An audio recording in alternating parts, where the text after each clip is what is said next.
Hello and welcome to the history of Firefly. Today's episode we're going to be covering planet Miranda in the Blue Sun system. And here we go. The furthest out planet in the system, Miranda, is right at the edge of the Burnham quadrant of the Blue Sun system, embedded deep into Reaver space, and is the sole planet of the protostar Burnham. Miranda was discovered in 2038, once thought to only be fictional.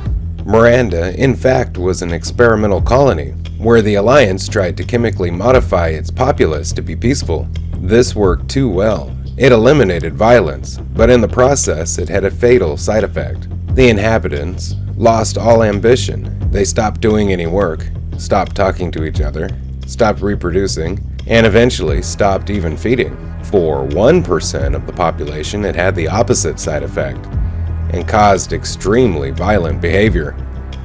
Beyond mere psychosis, but animalism, the survivors of Miranda were the Reavers, who started to menace the rim planets. The Alliance managed to cover up their mess fairly well, erasing all official records of the planet.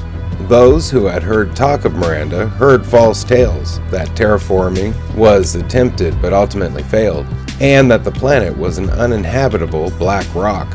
Of course, being in the heart of what was to become Reaver space, not many people made the trip to see if it was true or not.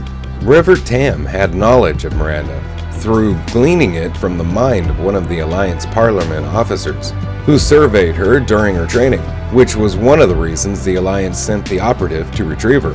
When the Alliance recording was discovered, it became the perfect example of what would happen if the Alliance sought to interfere with self-determination, at risk of their lives from both the Reavers and the operative.